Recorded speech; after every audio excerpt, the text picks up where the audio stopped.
What up, YouTube? Coming at you with a quick, I guess, unboxing, we'll call it, review of a product. Well, best review I can give without using it yet.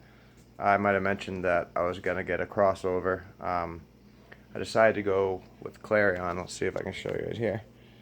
I'm using selfie mode here on my phone, so I can't really see what I'm getting. There we go. Oh, wait.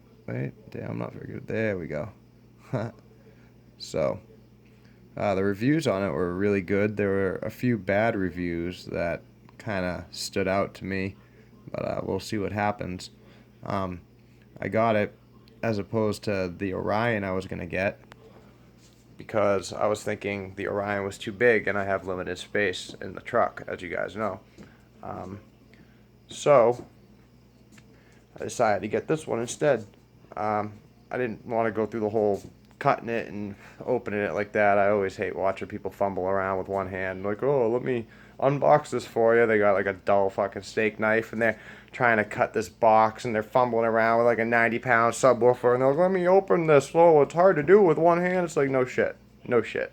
You should do that first, and then, because I don't really care how hard or easy it is to open, really. Anyways, here we go. What we got here is one owner's manual, power wire with fuse, which was actually attached to this. Where is it? It was attached to this here. We got hardware, screws, lock nuts, or lock washers rather. We have, which I already put on the knob, but we have an extra base knob, which is a little, how do I do it? Just talking about this. This one is longer. I'll put my cigarette down. Alright. This base knob is longer than, I'm going to knock my vape over. Shit, hold on. Longer than this knob. And I put the sticker on here already that says like sub level or whatever, and as you can see there's two holes in the front of it. Now you'll see why that's important in a second. Here you have another sticker without the holes in it, but there's two screws there and a longer knob.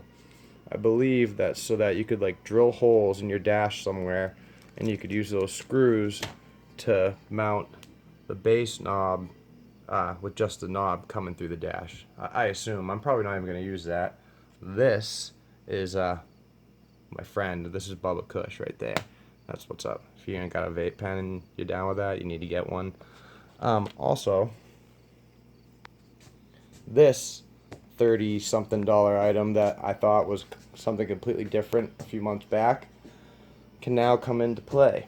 I'm going to use this before the crossover. It's a steady 14.4 volt stabilizer, so you can put in anything between 6 and 16 volts and get a steady 14.4, which apparently that's exactly what this is for, so I'm going to use it for that. See, what else do I want to get into with this? We have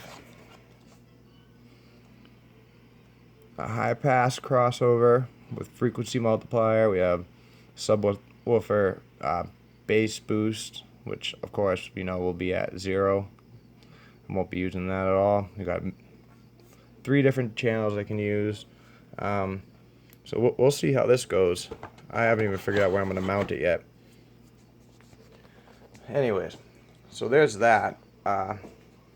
Probably going to be pretty nice. People are blowing up my phone.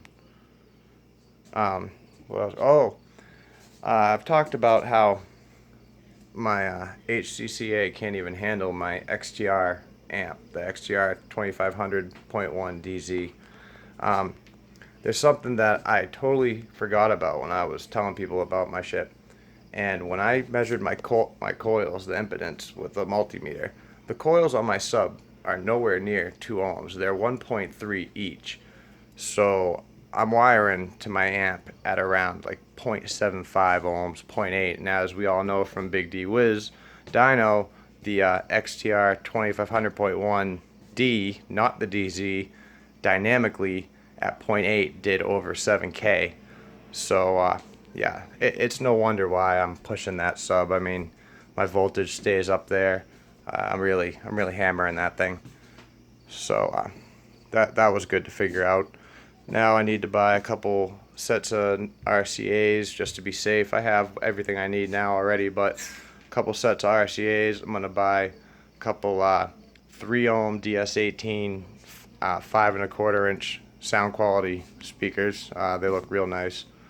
I'm gonna get a couple of those. I'm gonna build some sort of center console thing to go in front of my box so I can mount the speakers in, and it should be pretty dope. I'm gonna get some LED strips, blacklight LED strips, and put them all around in the truck. I'm gonna get some fluorescent blacklight paint. I'm gonna blast that shit everywhere in there. My beat up work truck, which will continue to be a beat up work truck, on the inside is gonna be fresh as fuck, and that is my plan. So as I pace in circles in my kitchen, because it's what I do, I'll show you this too. This was what the EQ was actually in, with, like, you know, these corners folded in and stuff to keep it in place. So that was pretty cool. The people shoved this thing in my mailbox so much they messed up the box. But so yep, no bass for this video. As always, like, share, subscribe, comment, all that stuff. Let me know if anyone has any experience with this crossover. I think I might have called it an EQ a few times in this video. I'm tired and Bubba Kush, like I said.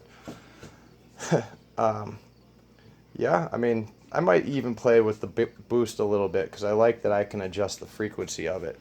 You know, I could boost it right at the right frequency, and then I already play all decaf music at the right frequency, so I don't know. Anyways, I'm babbling. I'm out of here. Peace.